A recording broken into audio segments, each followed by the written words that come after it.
Hello friends, Radhe Radhe. आप सब लोग कैसे हैं? आपको मालूम ही है कि हमने भागवत रहस्य पढ़ना प्रारंभ कर रखा है। हम दशम स्कंद पढ़ रहे हैं, जिसमें भगवान कृष्ण श्री कृष्ण की बाल लीलाओं का वर्णन चल रहा था, जिसमें हमने कल भगवान श्री कृष्ण की माखन चोरी की लीला पढ़ना प्रारंभ कर दिया था। चलिए आगे पढ़ते हैं।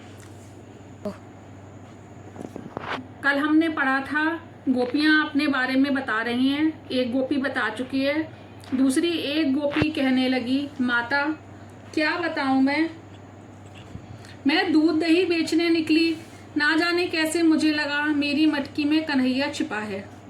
सिर से मैंने मटकी उतार कर देखा तो उसमें लाला का दर्शन हुआ।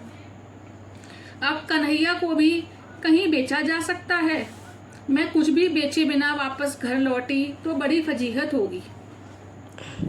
यदि अपने मस्तक, हृदय, मन, बुद्धि में जड़ पदार्थ होंगे तो हर कहीं वही दिखाई देंगे, और श्री कृष्ण होंगे तो कण कण में उनका दर्शन होता रहेगा। माता, हम जहां भी जाते हैं हमें कन्हैया का ही दर्शन होता रहता है। ये गोपियां घर का काम करते करते और निवृत्त होने के बाद भी श्री कृष्ण को याद करती रहती हैं। ब्रज की गोपियां कन्हैया को भूलने का प्रयत्न करने पर भी भूल नहीं पाती थीं। शायद कन्हैया भी इन्हें ना भूल पाता होगा। गोपियां गेरुए वस्त्र पहनती नहीं हैं, फिर भी उनका मन कृष्ण प्रेम में रंगा रहता है। बाल कृष्ण की विविध लीलाएं दिखती हुई गोपियां घर काज भूलकर पागल सी हो जाती हैं। घर के काम छोड़कर लीलाएं देखती रहती थीं। कन्हैया की लीलाओं को देखकर उनका मन अस्थिर होकर लीलाओं में ही तन्मय हो जाता था। यह तो गोपियों की तन्मयता है। श्री कृष्ण में ही तन्मयता हो जाने के कारण गोपियां संसार व्यवहार के कार्य कर नहीं पाती थीं। वह कृष्ण प्रेम में सुदबुद खोकर ना करने योग्य काम कर बैठती थीं। प्रभु के लिए तो ऐसी ही तन्मयता होनी चाहिए। कृष्ण कथा में, कृष्ण लीला में जो व्यक्ति गोपियों की भांति तन्मय हो जाता है वह मुक्त हो जाता है। भागवत मृत्यु के पूर्व मुक्ति देती है। हाँ, तन्मयता गोपी जैसी होनी चाहिए। गोपियां घर के कामकाज के समय भी कान्हा को भूलती नहीं थी। प्रत्येक कार्य में प्रभु का संधान ही पुष्टि भक्ति है। सभी कामकाज से निवृत्त होने के बाद भक्ति करना तो मर्यादा भक्ति है। गोपियों के पास था तो केवल निस्वार्थ प्रेम, उनका तो प्रेम ही सन्यास था। वस्त्र सन्यास की अपेक्षा परम प्रेम सन्यास उत्तम है। कृष्ण प्रेम में हृदय पिघलने पर सन्यास हो पाता है और तभी वह उजागर होता है। ईश्वर के लिए ही जो जीता है वही सन्यासी है। गोपियां ईश्वर के लिए ही जीती थीं, अतः उन्हें प्रेम सन्यासिनी कहा गया है। भक्ति भगवान को आबद्ध करती है, वशीभूत करती है। माखन चोरी लीला का यही रहस्य है। मन माखन समृद्ध है, मान की चोरी ही माखन चोरी है। कृष्ण औरों के चित्त चुरा लेते हैं, फिर भी वह पकड़े नहीं जाते।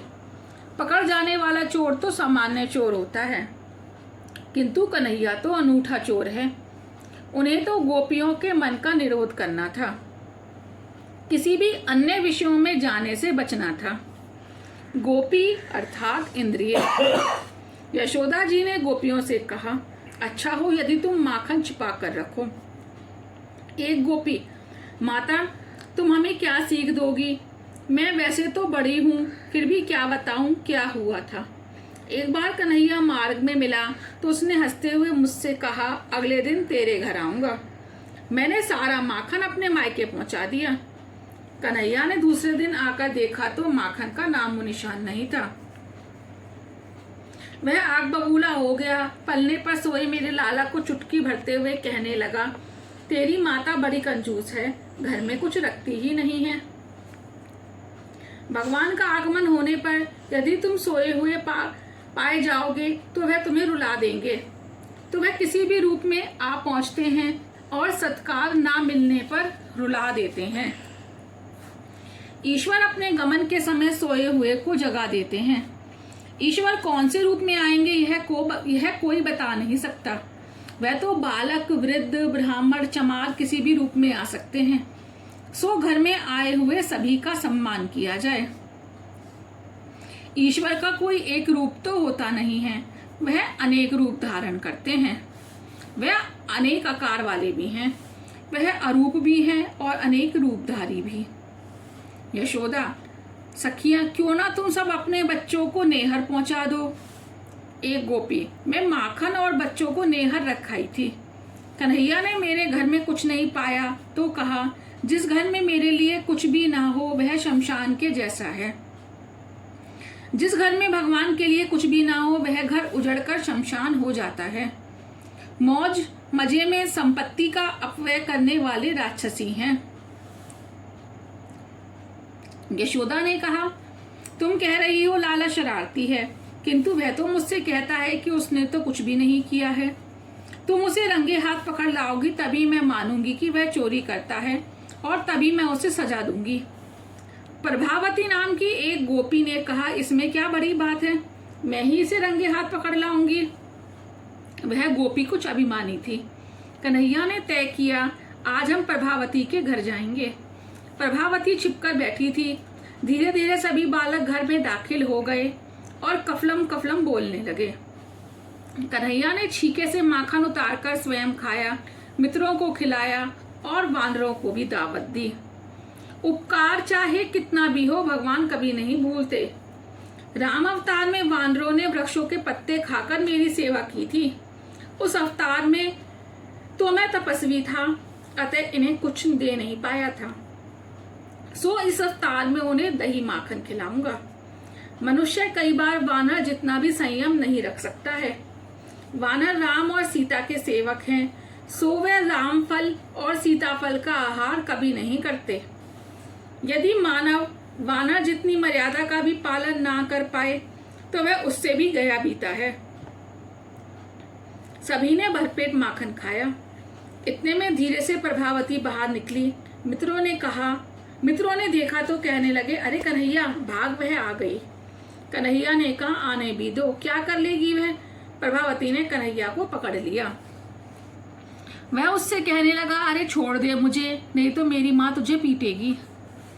मुझे ना छोड़ोगी तो तुम्हें अपने ससुर की कसम, अपने पति की कसम। प्रभावती, आज मैं क्यों छोड़ दूं तुझे, रंगे हाथ पकड़ा है। मैं तुझे यशोदा के पास ले जाऊंगी। कन्हैया, छोड़ दे मुझे। प्रभावती का लड़का भी इस माखन चोर मंडली का सदस्य था। उसने सोचा कि यशोदा लाला को पीटेगी।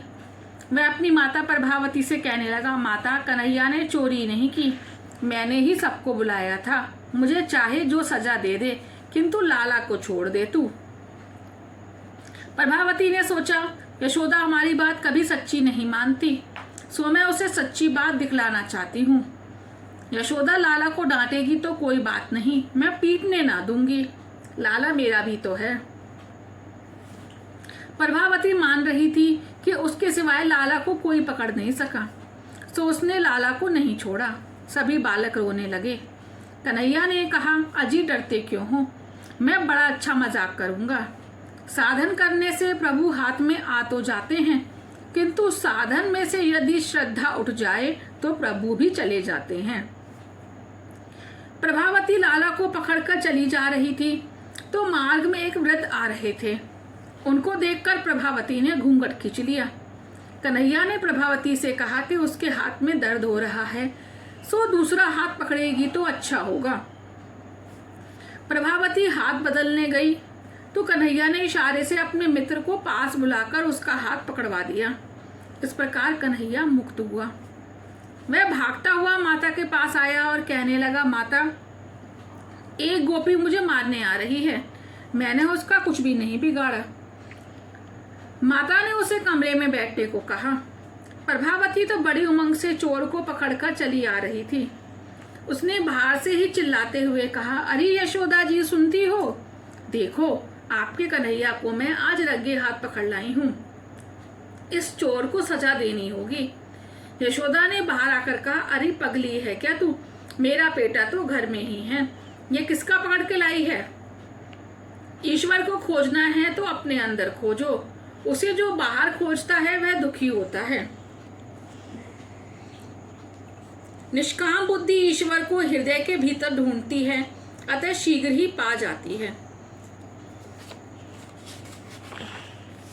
यशोदा, आली तू देख तो सही तेरे हाथ में कौन आया हुआ है। प्रभावती ने देखा तो उसके हाथ में उसी का पुत्र था। वह असमंजस में पड़ गई। मैंने तो कन्हैया को पकड़ा था, रास्ते में ही कुछ गड़बड़ हो गई होगी। प्रभावती अभिमानी थी। घमंड अहंकार वाली बुद्धि ही प्रभावती है। ऐसी बुद्धि ईश्वर को कभी पा नहीं सकती। निष्काम बुद्धि ही ईश्वर को पा सकती है। ईश्वर की प्राप्ति होने पर प्राप्ति का अहंकार होगा तो ईश्वर हाथों से निकलेंगे। परमात्मा के मिलते ही साधक के मन में अकड़ पैदा होती है। ऐसी अकड़ हो जाने पर अभिमान होते ही साधना उपेक्षित होने लगती है। साधना की उपेक्षा के कारण भगवान अप्रसन्न होकर वापस चले जाते हैं। साधना करो, किंतु साधना का अभिमान कभी ना होना चाहिए। निष्काम बुद्धि में गर्व उत्पन्न होते हैं, होते ही भगवान भाग निकलते हैं। कन्हैया गणपति की महिमा बढ़ाना चाहता था। हम कुछ दिन के लिए बड़े शांत रहेंगे, सारी प्रवृत्ति हम अब बंद कर देंगे। लाला घर में बैठा रहता था। यशोदा ने सोचा गणपति ने मेरे लाल की बुद्धि को ठीक कर दिया है। एक बार गोपालों ने यशोदा से शिकायत की, कन्हैया ने मिट्टी खाई है। कृष्ण, माँ ये सब झूठ बोलते हैं, मैंने मिट्टी खाई ही नहीं है।